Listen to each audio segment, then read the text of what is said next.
Hello दोस्तों, आज मैं अपनी कहानी लिखने जा रही हूँ। ये कहानी आज से 2 साल पहले की है और सिर्फ 18 साल होने पर अभी 6 महीने बचे थे। मेरे परिवार में पापा, मम्मी और 2 छोटी बहनें हैं। मम्मी पिंकी के जन्म के बाद से ही बीमार चल रही थी और एक दिन उनका देहांत हो गया। हमारी रिश्तेदारी में सिर्फ एक ही बुआ है जो दूसरे शहर में रहती हैं।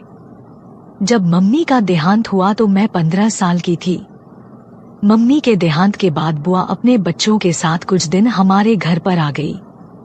माँ की मौत के बाद मेरा भी स्कूल जाना बंद हो गया था, क्योंकि मम्मी की मौत के बाद घर की सारी जिम्मेदारी मुझ पर आ गई थी और मेरा सारा दिन घर संभालने और रिंकी और पिंकी को संभालने चला जाता था।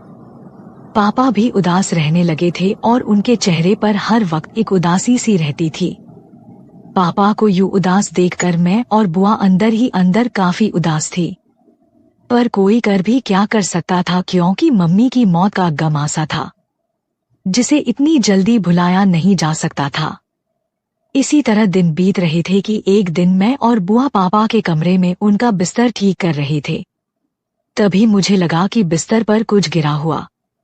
जब मैंने उसे छू कर देखा तो मेरा सारा हाथ एकदम चिपचिपा सा हो गया, क्योंकि कुछ गिरा पड़ा हुआ था। मैं ये सोच रही थी कि हो सकता है पापा से कहीं कुछ गिर गया होगा, पर मैंने उसे साफ करने से पहले मुझे ये जानने की इच्छा होने लगी कि आखिर यह क्या है। मैंने जैसे ही बुआ को वो दिखाया और उनसे पूछा, बुआ ये क्या और ये यहाँ कैसे गिरा? बुआ शादीशुदा औरत थी जो देखती ही समझ गई, पर उन्होंने मुझसे कुछ नहीं कहा और मुझे साफ करने को कहा। अब मैंने भी बुआ से कोई सवाल जवाब किए बिना ही साफ कर दिया और सारा दिन बुआ का मूड भी कुछ उखड़ा उखड़ा था और उन्होंने मुझसे कुछ ज्यादा बात नहीं की।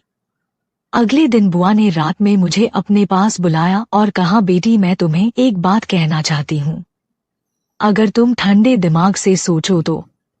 मैंने भी सर हिला दिया और बुआ से कहा, आप जैसा कहोगी वैसा ही होगा। बुआ ने कहा, मैं वैसे 2-3 दिन बाद वापस अपने घर चली जाऊंगी, उसके बाद तुम्हें ही इस घर की देखभाल करनी पड़ेगी। अब भी तुम्हें अपनी छोटी बहनों की देखभाल एक माँ की तरह करनी होगी। अब तुम ही इनके लिए माँ हो और एक बात, घर मर्दों से नहीं औरत से ही चलती है। अब तुम्हें इस घर को एक लड़की की तरह नहीं बल्कि एक औरत की तरह संभालना है, क्योंकि तुम्हारे पापा तो नौकरी और बाहर का ही काम देख सकते हैं। बुआ ने दोनों बहनों को भी बुला लिया और उन्हें कहने लगी कि आज से तुम इसे दीदी नहीं मम्मी बुलाओगी। दोनों बहनों ने भी हाँ में सर हिला दिया। फिर बुआ ने मेरी ओर देखकर कहा, अब इनको एक बड़ी बहन की नहीं माँ की जरूरत है। जब बुआ ने ये बात कही तो मुझे थोड़ा सा अटपटा लगा और थोड़ी सी अंदर ही अंदर एक अजीब सा कुछ महसूस होने लगी। फिर बुआ ने कहा कि खाने की तैयारी कर लो, और वो अपने काम में लग गई और मैं भी खाने की तैयारी में लग गई। रात को जब सब खाना खाने बैठ गए तो रिंकी ने कहा, मम्मी मुझे सब्जी देना।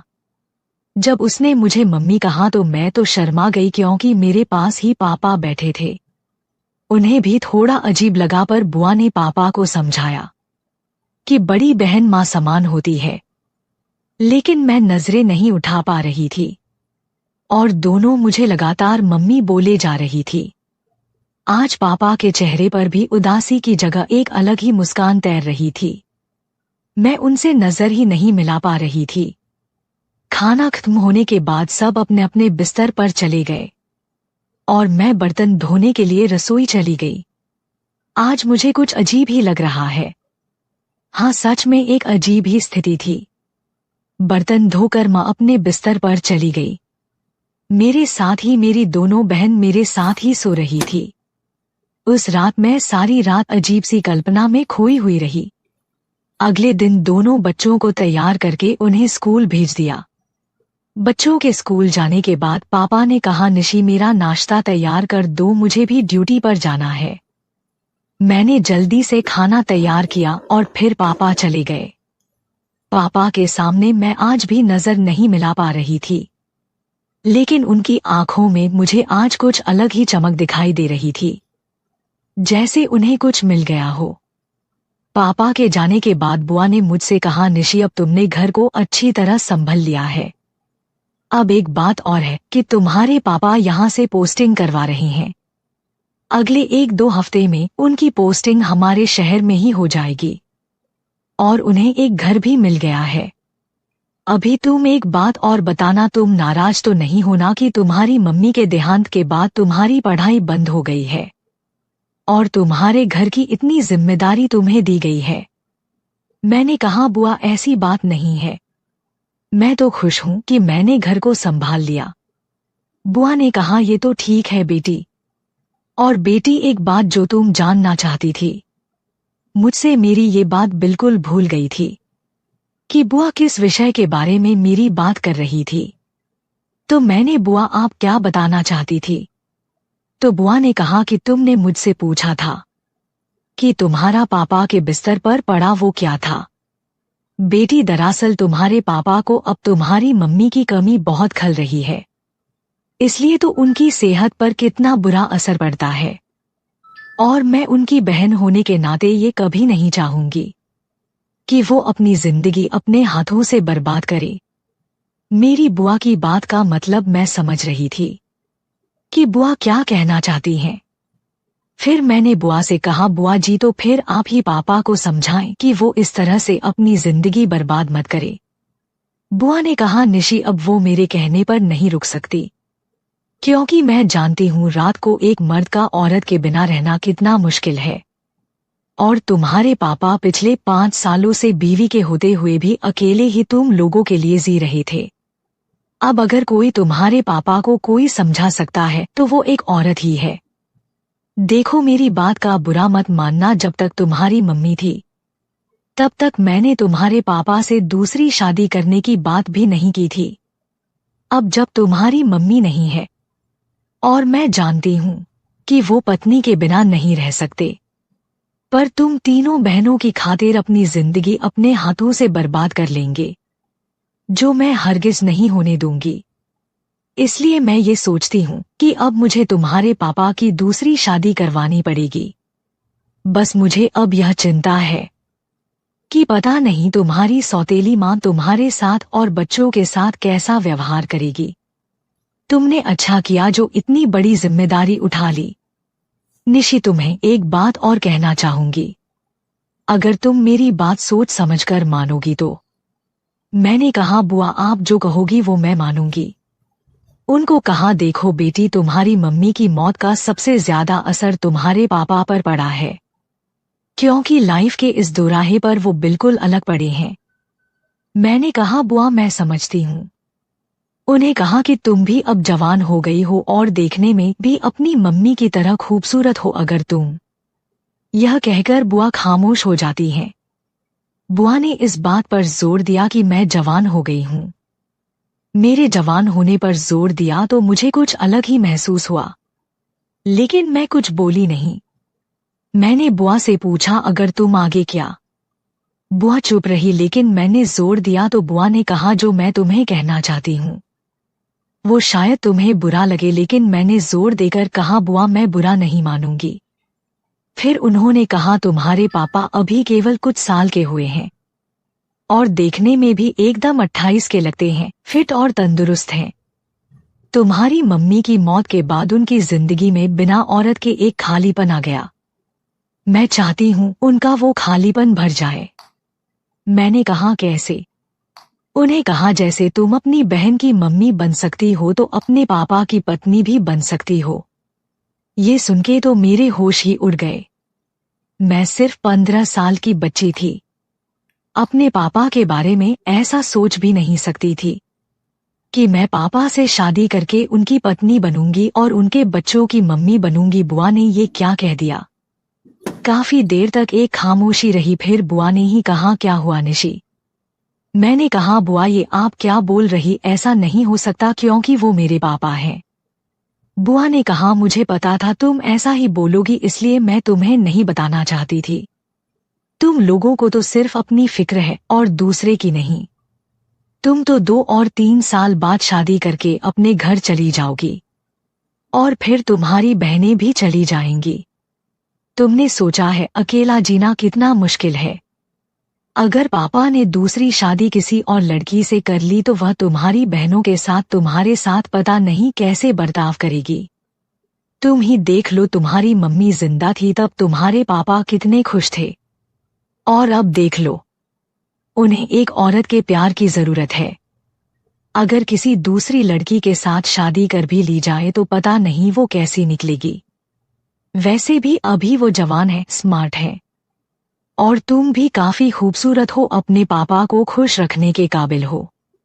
जवान लड़की को इस उम्र में साथी की बहुत चाहत होती है, वो तुम्हें हर तरह से खुश रख सकते हैं। अपने पापा से शादी करके तुम अपने पापा का जीवन और अपनी बहनों का भविष्य के साथ खुद भी एक अच्छी जिंदगी जी सकती हो।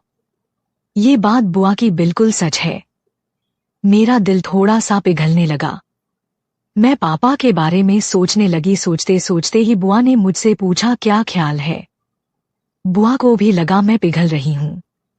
बुआ ने कहा, निशी तुम ये मत सोचो कि तुम्हारे पापा हैं। बस एक बार सिर्फ ये सोचो कि वो एक इंसान ही है और तुम उनकी बेटी नहीं, एक औरत हो। क्या कमी है तुम्हारे पापा में? अभी भी बहुत सुंदर जवान हैं। और मुझे यकीन है कि अगर तुम्हारे पापा आज भी तुम्हारे जैसी किसी लड़की को प्रपोज कर दे तो शायद ही मना करे। तो फिर तुम क्यों नहीं, वो तुम्हें हर तरह से खुश रखेंगे। तुम दोनों एक दूसरे को अच्छे से जानते हो, क्योंकि मानो अगर एक बार तुमने कहा था, तुम्हें अपनी जिंदगी में कभी अपने इस फैसले पर पछताना नहीं पड़ेगा, इतनी खुशी मिलेगी तुम्हें। बोलो तुम क्या कहती हो? मैंने कहा हुआ वह मेरे पापा है, मैं उनकी बेटी हूँ, उन्होंने मुझे पैदा किया है। मैं अभी सिर्फ 15 साल की बच्ची हूँ, अभी हाई स्कूल भी पास नहीं किया। वह कभी नहीं मानेंगे बुआ, मुझे कुछ समय चाहिए सोचने के लिए। बुआ ने कहा 2 घंटे बाद तुम्हारे पापा घर आकर मुझे बस स्टैंड छोड़कर आएंगे, तब तक तुम सोच लो। मैंने कहा ये तो बहुत थोड़ा टाइम है। बुआ ने कहा सिर्फ 2 घंटे का टाइम ही तुम्हारे पास, तुम्हें ही फैसला करना है कि तुम मेरी भाभी बनोगी या मैं तुम्हारी बुआ ही रहूंगी। उसके बाद बुआ दूसरे कमरे में जाकर पैकिंग करने लगी। मैं अपने कमरे में ही पापा के बारे में सोचने लगी। मेरे पापा की हाइट 5 फीट 11 इंच के आसपास ही है और लंबे चौड़े हैं, और दिखें मैं बिल्कुल संजय दत्त की तरह है। उम्र 28 के लगभग दिखते हैं। पता नहीं क्यों आज उनके बारे में सोचते हुए मुझे एक औरत होने का एहसास हो रहा था। जब से बहनों ने मुझे मम्मी कहना शुरू किया तभी से मैं पापा की तरफ खिंची जा रही थी, और आज बुआ ने ये कहकर तो मुझे और उनके पास ढकेल दिया। वैसे मेरे पापा दिखने में बहुत हैंडसम और गोरे थे। वो इतने उम्र होने के बावजूद ही इतने बड़े नहीं लगते थे, बल्कि उनको देखकर तो ऐसा लगता था कि अभी उनकी उम्र 28 के आसपास है। और उनको देखकर किसी को यकीन न हो कि वो शादीशुदा हैं और 3 लड़कियों के पिता है, बल्कि जब मेरे उनके साथ कहीं जाऊं तो लोग कहते और सोचते थे कि वो मेरे पति हैं या फिर मेरे बॉयफ्रेंड है। उनको देखकर मेरी सहेली कहती थी, देख निशी हमारे जीजा जी आ गए, जीजू को अपनी जलेबी खिलाई कि नहीं। मैं धत कहकर शर्मा जाती थी। मैं तो क्या, कोई भी मेरे जैसा लड़की उनकी ओर आकर्षित हो सकती थी, क्योंकि एक लड़की अपने होने वाले पति में जो चाहती ही वो सब गुण पापा में थे। और उनको देखकर कोई लड़की उनको अपना जीवन साथी चुनने के लिए तैयार हो सकती थी, क्योंकि पापा एक औरत को हर तरह से खुश रख सकते थे, मन से धन से। और जब बुआ ने मुझसे कहा था कि पापा मुझे हर तरह से खुश रखेंगे तो मैं बुआ का मतलब समझकर शर्माने लगी, क्योंकि बुआ का मतलब पापा को मुझसे खुश करने के लिए मेरी तसल्ली से थी। मैं उठकर कमरे के ड्रेसिंग टेबल के पास पहुंच गई। मैंने एक लाल रंग का सलवार कुर्ता पहन रखा था। जैसे ही मैंने आईने की तरफ देखा, खुद को देखकर शर्मा गई। मैं शीशे में देखकर सोचने लगी, क्या सच मैं शादी के लायक हो गई? क्या मैं किसी के पत्नी बनने के लायक हो गई? मुझे खुद ही मेरे सवालों का जवाब मिल गया।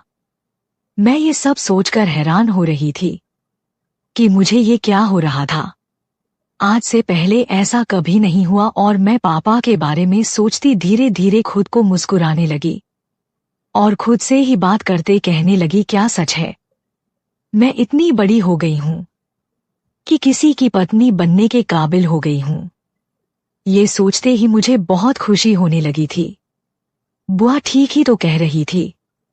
और मैं अपने बालों को ठीक करते हुए खुद से कहने लगी, मैं भी पापा की तरह हैंडसम, जवान और तंदुरुस्त जीवन साथी की कल्पना करती थी। तो पापा जी क्यों नहीं? मेरी तमन्ना पूरी होने के साथ मेरी बहनों का भी भविष्य सुरक्षित हो जाएगा। कोई अनजान मेरे साथ पता नहीं कैसे बर्ताव करेगा। वो मेरे पापा हैं, मैं जानती हूँ। मुझे बहुत प्यार करेंगे, पर डर लगता है कि मैं उनको झेल भी पाऊंगी कि नहीं और उनका साथ कैसे दे पाऊंगी। फिर मैंने सोचा, आज नहीं तो कल किसी ना किसी की पत्नी बनकर संभालना ही है। तो फिर पापा को क्यों नहीं संभाल सकती? आखिर वो एक मर्द ही और मैं एक औरत हूँ। और पापा भी आज जल्दी आ गए। जैसा ही मुझे इस बात का एहसास हुआ कि मेरे हाथ कहाँ पर है, तो मैं शीशे में खुद को देखकर ही शर्मा गई।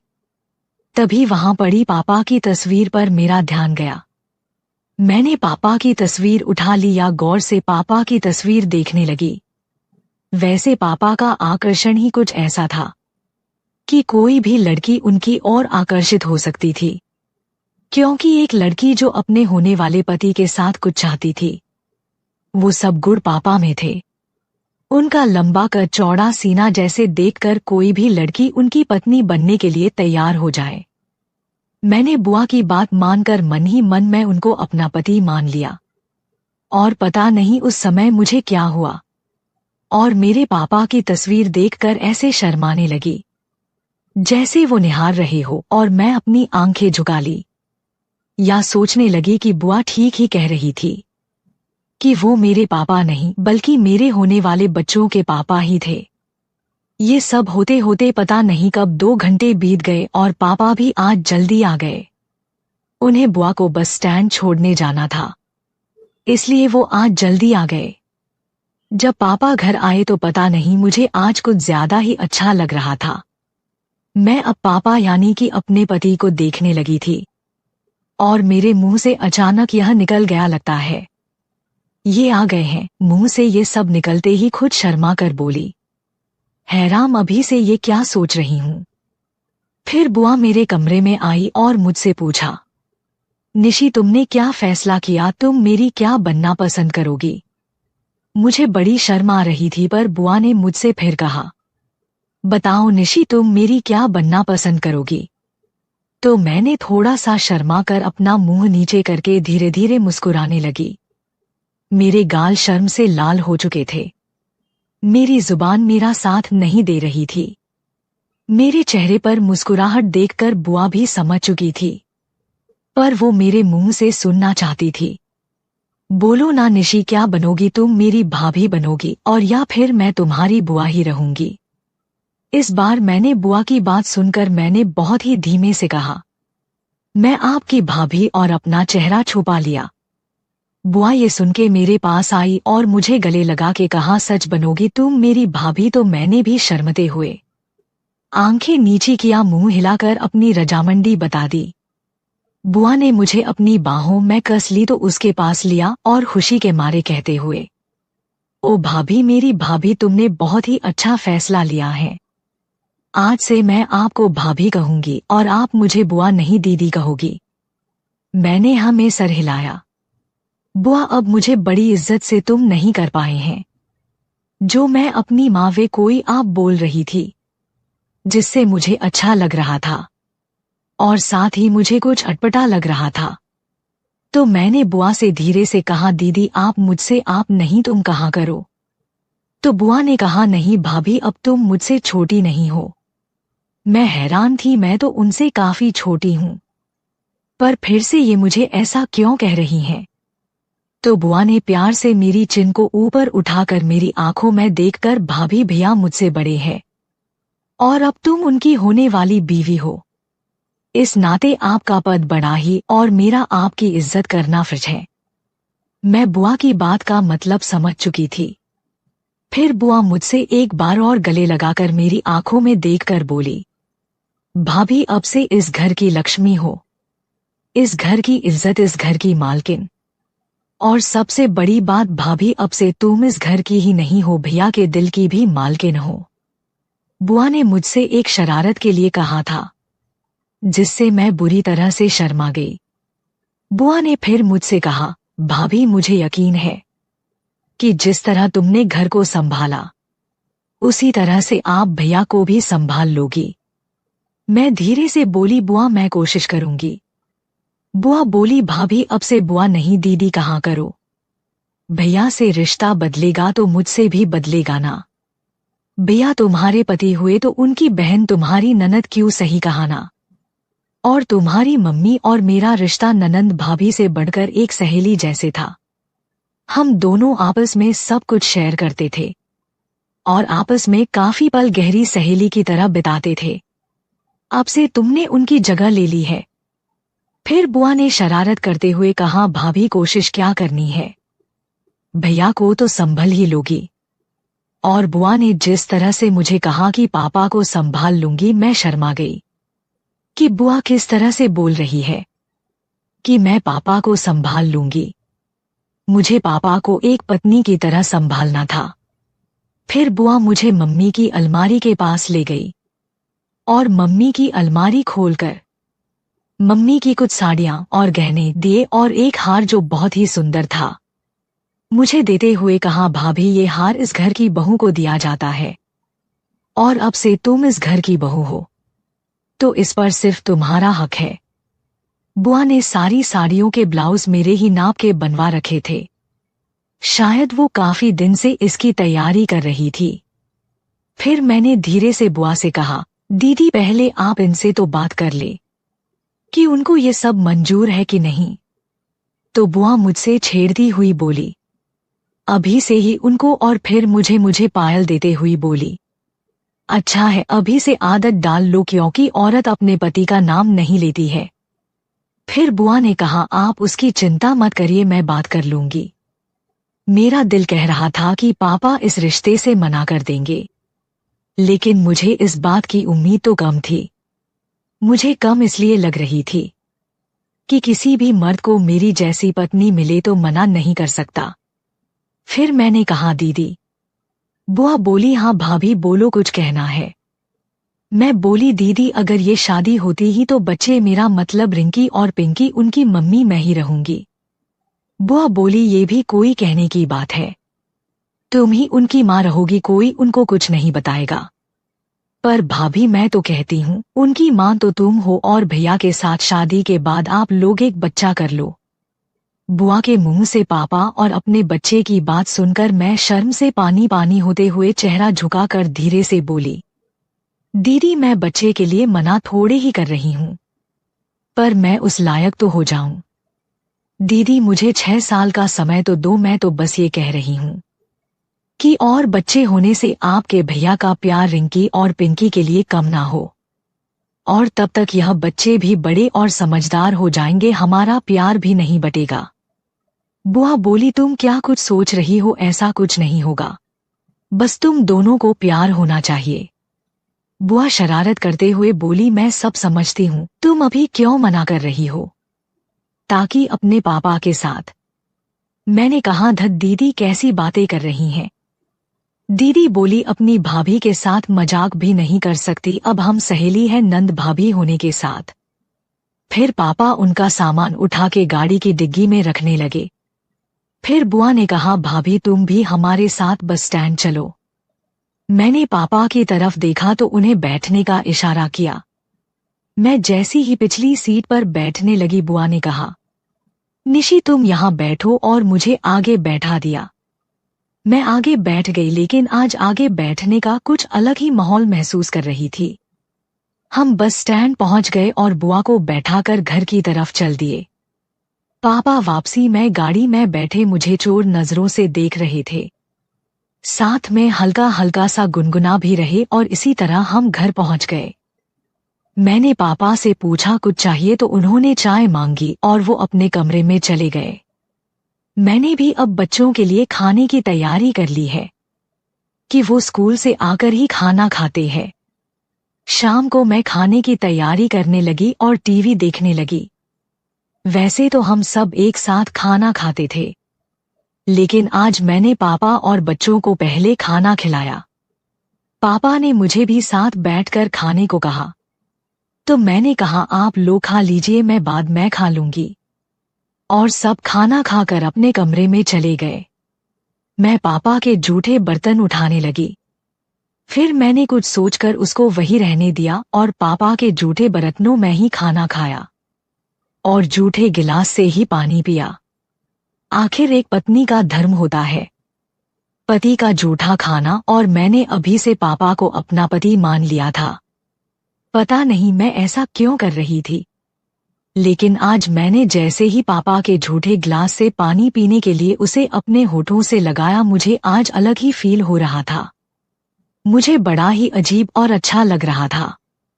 मुझे लगा कि बुआ ने कहा मेरे और पापा के रिश्ते के बारे में मैंने खुद ही सोचा हो और मुझे इमोशनल करके इस रिश्ते के लिए राजी कर लिया हो, और मैं भी ना समझ जो हाँ कर बैठी, पर पापा जो इस रिश्ते के लिए कभी हाँ ना करे हो सकता है पापा को इस बारे में पता ही ना हो। आखिर मेरी बेटी थी मैं ये जानने के लिए कि पापा ने इस रिश्ते के बारे में मुझे पता भी है कि, और फिर बुआ ने खुद अपने मन से इस नए रिश्ते को जोड़ने के कदम बढ़ाए ही मुझे पापा से इस बारे में बात करनी चाहिए। मैं पापा के रूम के पास पहुंची और जैसे ही मैं अंदर जाने लगी तो खिड़की खुली देखकर मैं रुक गई, और जो मैंने पापा के रूम में देखा मुझे अपने सवाल का जवाब मिल गया। आज सुबह पापा जिस तरह से मुझे देख रहे थे, मुस्कुरा रहे थे, वो एक पिता की नजर नहीं थी। मैं समझ गई बुआ ने पापा को सब कुछ पूछ कर किया है। मैं अभी पापा से शादी के बारे में मेरी सोच ही रही थी और पापा ने एक पति की प्रैक्टिस जोर शोर से कर रहे थे। आज इतने दिनों के बाद पापा के चेहरे पर खुशी देखकर मुझे समझ आ गई थी कि बुआ ने पापा से पूछकर इस बात को आगे बढ़ाया है।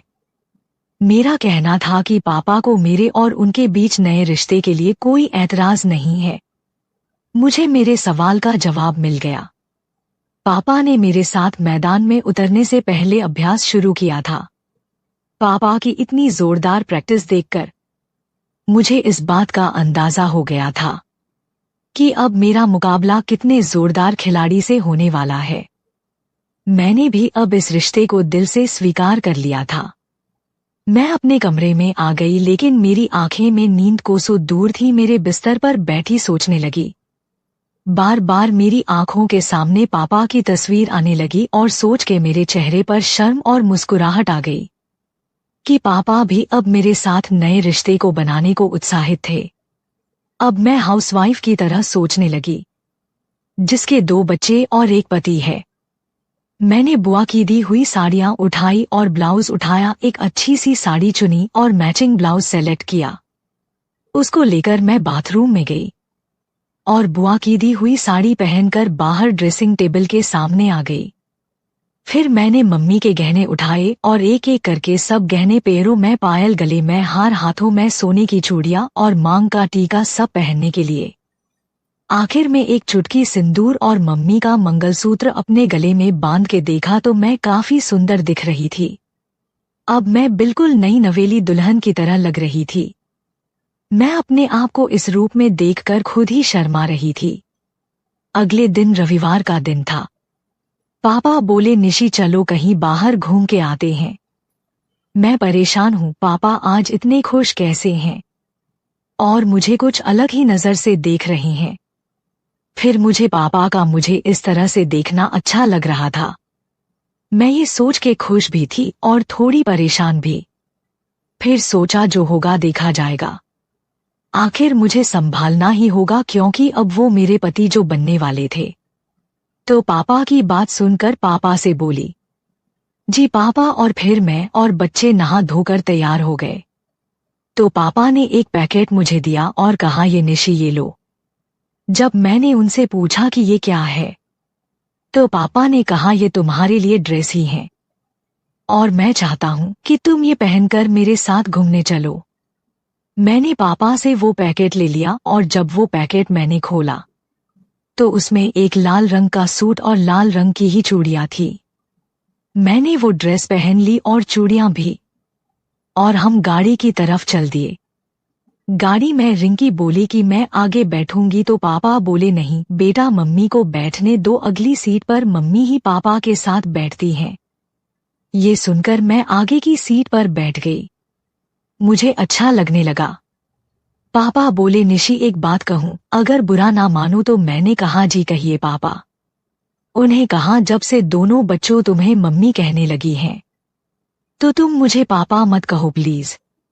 मैंने पूछा क्यों, तो उन्हें कहो कि तुम भी पापा कहोगी और बच्ची भी कहेंगे, लेकिन तुम्हें बच्चे मम्मी कहते हैं तो इन बच्चों की मम्मी तुम हो, बच्चों का पापा मैं हूँ, इसलिए तुम मत कहो।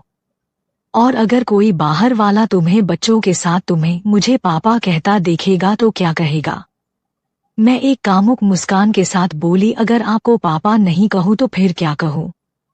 पापा बोले तुम्हें नहीं पता।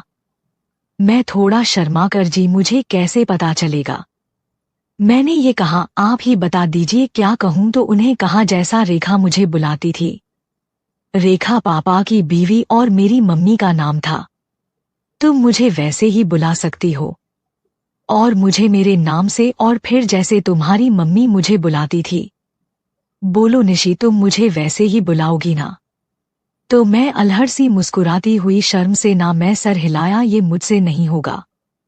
पापा बोले क्यों नहीं हो पाएगा, इसका मतलब तुम अभी मुझे स्वीकार नहीं कर रही हो। मैं बोली ऐसी बात नहीं है पापा, तो मैं बड़ी होने पर आपके जैसा ही पति चाहती थी। कुदरत का खेल देखिए कि उसने आपको ही मेरा जीवन साथी बना दिया। दोस्तों आगे की रोमांटिक कहानी दूसरे वीडियो में है। हेलो दोस्तों, आपको यह कहानी कैसी लगी कमेंट बॉक्स में जरूर बताएं।